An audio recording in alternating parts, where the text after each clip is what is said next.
Hey guys, and welcome back to another war video. So seasons are finally back. This is season 19, the first war, and we got matched up against Agent Graphite, or AGTG. And this is actually an alliance that is half made up of my old alliance, or I think there's like 10 people from my old alliance, so a third. But when I was in Elite, so I left Elite after season 15. Yeah, 15 to join D69, and then Elite ended up falling apart a bit, and all the best members went over to Agent Graphite. So they ended up doing better than us in the last season. I don't think, yeah, we never faced them, but we never got a chance to beat them, but now we finally do. So, yeah, we are taking in a little bit of a weird team today. So we do need name more for Section 2, and our Section 1's so easy. I could literally do it with any single champ in the game, and it would not matter. Also, for this war, I decided to not run suicides. I took them off for placing defense, and I always turn them right back on if I see that my paths need suicides. But in almost every single case in this war, just made sense to not use suicide. So first up, of course, I'm just gonna go back and read the nodes here, because this is the new season. So this is steady build up fury and running on fumes. So there's not really anything to worry about on this node. Sure, the defender maybe hits into your block a little harder, but it doesn't really matter. And we're also going path 4 section 1, and then we're going over to take path 8 in section 2. So we're going to use these 6-hour boosts. These are going to last us through section 1 and section 2, but I think I only take like 4 fights anyways with these 6-hour boosts. It's not a big deal. But yeah, anyways, these guys are running stubborn, and I actually scouted, and not a single opponent I will fight this war until the very end of the war has stubborn. So I don't know why you would decide to place a defense that has stubborn. Like, sure, maybe Proxima has stubborn, but Proxima's a useless defender. You'd rather have a better defender that does not have stubborn. But yeah, I don't know. It just kind of seemed like a theme this war, that throughout all the time, like all the fights, even not just on my path, I'd say over half the defenders they placed were not stubborn defenders. So I don't really understand that. They kind of just dumbed their defense down a bit. But maybe that was just in my battleground. Their defense isn't as strong. But we're just going to cut through this defense like it's nothing. So you see we're running no suicides, even with those 9 debuffs on us. We do keep them on us so that we are healing from willpower, because I'm still running that. And now we're going to go up to our next fight. You see, I hadn't even placed all my masteries yet. We're still cutting through these fights. I ended up placing it after this next fight. So let's go to the next. These videos refused to be merged. I don't understand why. It just said that it kept failing to render whenever I would put them together. So I guess I just put them in a little playlist. Now we're taking this Red Guardian, and this is Suicide Bait. So if you guys will notice, right when I go into the fight, there is a link node on this path, and that is Ebb and Flow Knockdown. And the reason I decided to push it is because if you guys see that passive Fear we have on us, that is actually going to be giving us more damage. So as long as I'm hitting heavies only, this fight is much, much safer linked. That's not going to be the case a lot of the time, but it is here. You see we do get clips by that L1 there, but I'm not super concerned. I'm not really sure what happened. I think it was just really bad timing where he restored the debuff, but we ended up recovering. Now we just got to knock him down and throw our L2, and he should just almost be dead. So now he's at 1%, just need to parry and hit him once. So very safe fight. Did end up getting hit a few times, also got messed up, so got hit 3 times, that's alright. Warlock is actually not needed for the rest of this war at all, so that, in my mind, that's a perfect fight. I couldn't care less. Now we go to this Hyperion. So this is a Hyperion on Encroaching Stun, and I end up actually wasting boost for this fight. So I ended up throwing on the special 1 boost, and that is because encroaching stun with Hyperion and power reserve means that he's spamming specials, so the only way to get around that is to spam special 2s yourself. We had someone come in here with Clairvoyant, and actually was running 4 points in Mystic Dispersion, so using a special 2 pushed them to their special 3, and at that point they were too close to the encroaching stun timer that they simply had absolutely no chance of winning this fight. And then they ended up reviving, and almost the exact same thing happened, and they died again. Except the first time they didn't switch modes by accident, or they just forgot, I don't know. Anyways, I get to clear up. Now we get to take this fight in section 2. We do still have about 2 hours left on our boosts, so we're just fine. This is Tareq's on path 8. Another placement I don't really understand, because with Richer Get Richer, and Tareq's having more buffs than me, his power gain is actually going to negate his ability to throw specials in this fight. Or at least it's going to like extend the timing in between each special. So basically it's just Intercept City with Namor. So you notice we're going to have a lot of debuffs on us in this fight. And there's actually another node on this path where on this node where you can't heal in this fight, so that's another reason I didn't run Suicides. But Tareq actually has an insanely aggressive AI while he's in this that rock field phase, so you actually have the ability to simply intercept him infinitely, and in my personal experience, I've never missed a single intercept against him. You'll notice we are building up a fair amount of the weaknesses debuffs, but if we get a special 3 and then a special 2, we should be just fine. I'm not really worried about timing out in this fight. I genuinely can't imagine someone ever dying against the Tareq in war on this node with Namor. It just doesn't really make sense how someone could physically die to this node, and it's just plainly a bad placement. There's no other way to say it. It's just a really, really bad placement. But yeah, 75-0, very, very easy fight. Now we go to the Silver Surfer. I don't fight, but now we're on to the mini boss section. I actually have a lot of fights here. So these fights were planned for someone else. I just tagged my battleground leader. He's like, here's my plan for these 3 fights. Do you want me to just take them all? And he's like, yeah, sure, dude, go for it. So I decided to go for it. I am going to legitimately use a level 1 health potion, which I never thought I'd ever do. And this is actually a rank 3 6-star Awakened Sim Supreme. I'm so jealous of the Awakened ability. If mine was Awakened, he would be my next rank 3 as a Mystic, but at the moment I'm still undecided.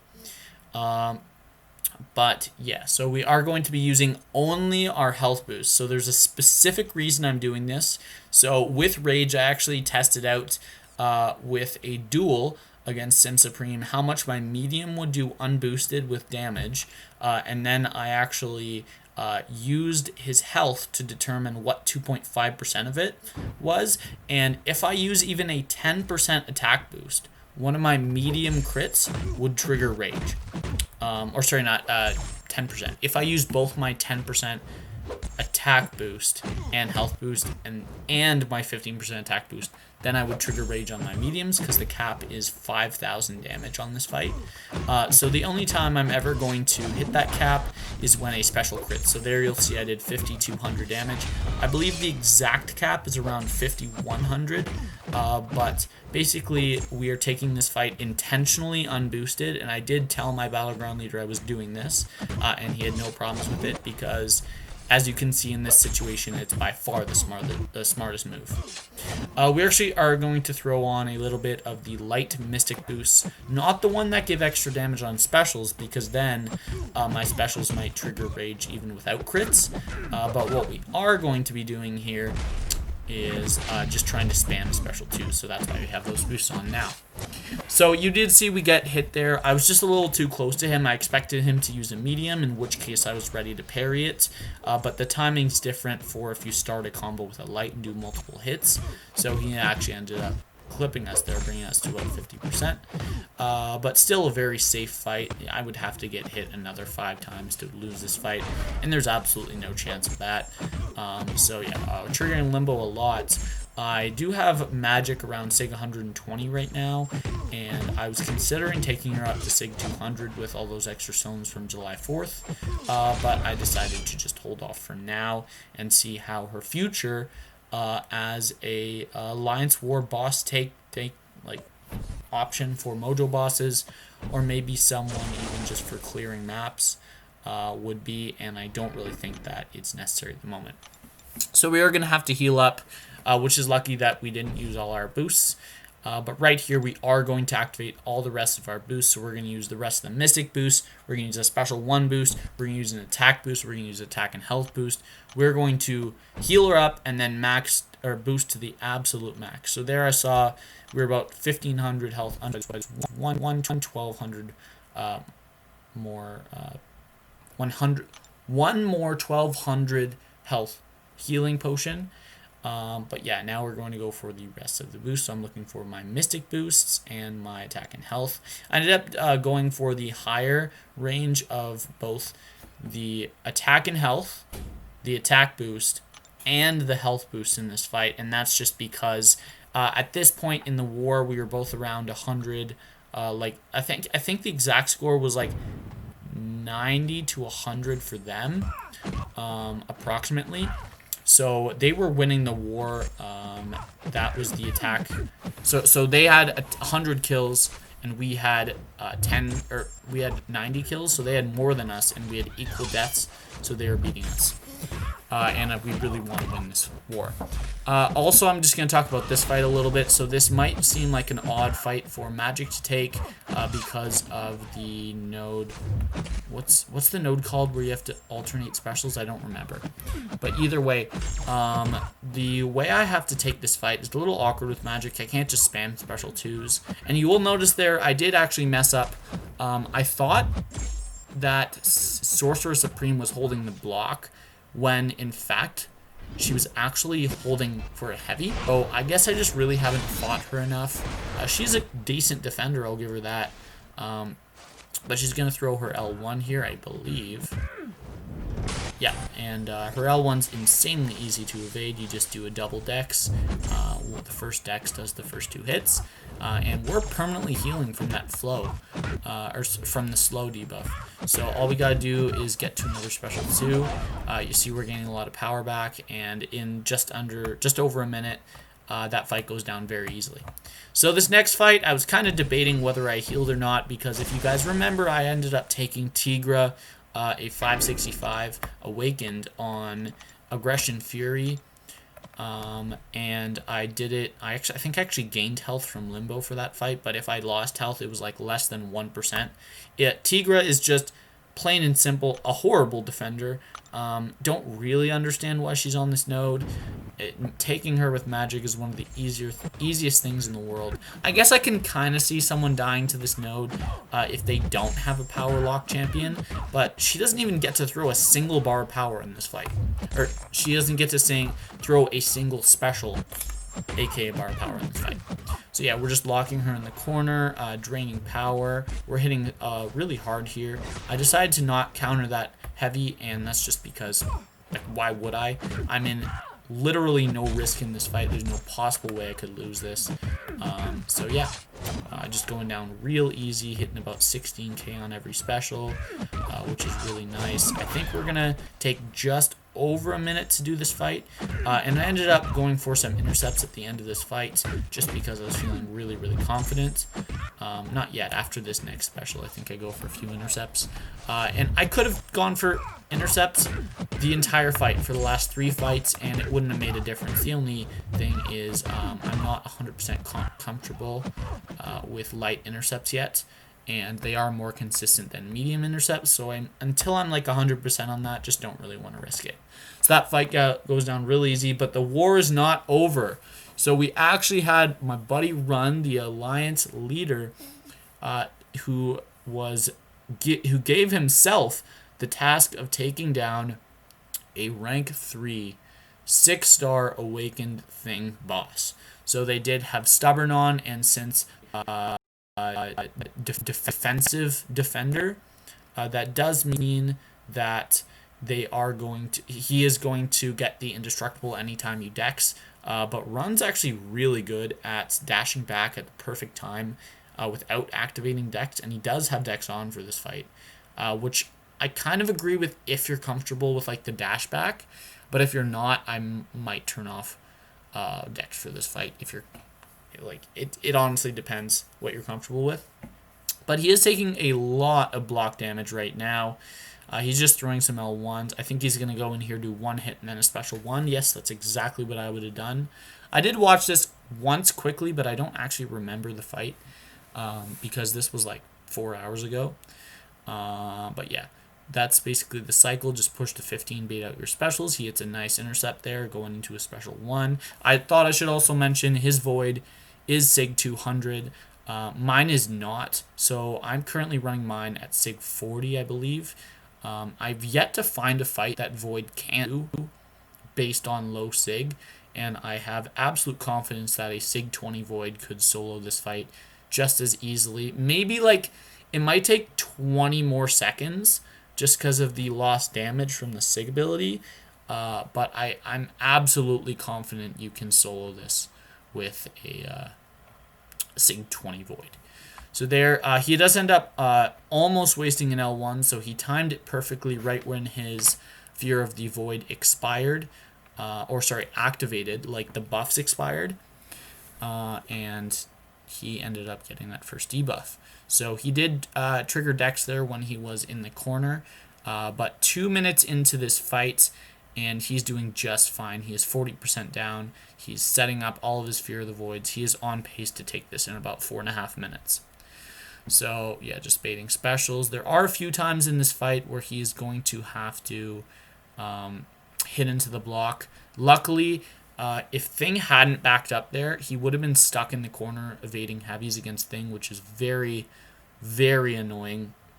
I personally am not even slightly confident with it, but he didn't do that. Luckily, Thing dashed back, and he was able to hit into the block to push the next bar of power. So he's still continually spamming SP1s. He is at 12 charges. He got 60 passive Furies on Thing a long, long time ago. But that doesn't really matter because the only thing that's going to do is hit into the block. And since the new thing introduced into the season was the offensive globals. So since Void is a defensive champion, you actually get the benefit of every time you parry a hit, your block proficiency, the chance for your block to be a perfect block increases by 15%. So it's actually really nice just for some block damage. So now with a minute and a half left in the fight, he's got 10% left, and it looks like he's going to do this.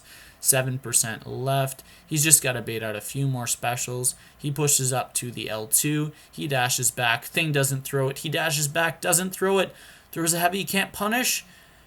And then you're stuck in the corner and gets clipped by an L2. I do remember that. That was very unfortunate. Good job, Run. He got very close. And since I was feeling a little good, I decided to go in and clean up this Thing boss. So only 10k health left. But honestly, the fact that he was able to clear 453,000 health off this boss is incredible, and he almost got the solo too. But yeah, next time, Run is definitely getting this solo. So now we just go in with Warlock. Honestly, I could have gone in with any of my 3 champs, and the fight would have gone exactly the same. You literally just bait out a heavy. There he decided to throw an L1, so I blocked the first hit. I could have parried it. It wouldn't have made a difference. I made sure to not activate Dex, and then we take down that boss in only 12 hits. So that is going to be the end of the video for you, and I just want to tell a little bit of a story about this war. So going into this war, we knew this alliance placed higher than us last season in Masters. We knew this was going to be a good matchup, and we tried our best. Of course, Battleground 1 had a really bad war this season, a really bad attack bonus this war, or a really bad war this war, same thing. And we ended up dying like 12 times. But luckily, the other Battlegrounds were actually able to clutch it out for us, and we did get the win against AGTG. So with about 110 or attacker kills each. They just started choking like crazy. In 5 fights, they died, I think it was like 7 or 8 times.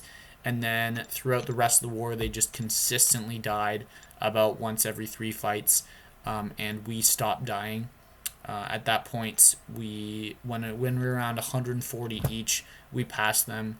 And then they died twice to my man thing, once to my Iron Man Infinity War, and then once to my Mojo boss, and we were considerably ahead of them. So I did not end up getting the MVP, which I don't really understand because I had 8 attacker kills and 5 defender kills, which was technically I tied with Cosmic Magnet, but either the first or the second best in the alliance, but it doesn't really matter. That is going to be the end of this video. But yeah, a little Mystic mini Massacre when I took down all those on the left side of rank 3 and 2 rank 2s. But yeah, 345 Thing Boss, almost soloed by almost soloed by Void, and then I cleaned up with Warlock, but great war to start off for me. Of course, I went deathless, so that is going to make us 1-0. Oh, I also want to talk about one more thing, actually, before I end this video, and that is going to be the attack bonus of this war. So let's just take a look at it quickly. So right here, we had 38 defender kills, and they had 25. We had 3 that didn't count because they died, I think it was 6 times on one of our bosses. But if I go right here, you'll see, yeah. So you see we won by 9 attack bonus, so that means that they had 4 deaths that didn't count. But yeah, that's going to be the end of this video. Hope you guys enjoyed. So that makes us 1-0 on the season, and I have 0 deaths this season. So that's it. See you guys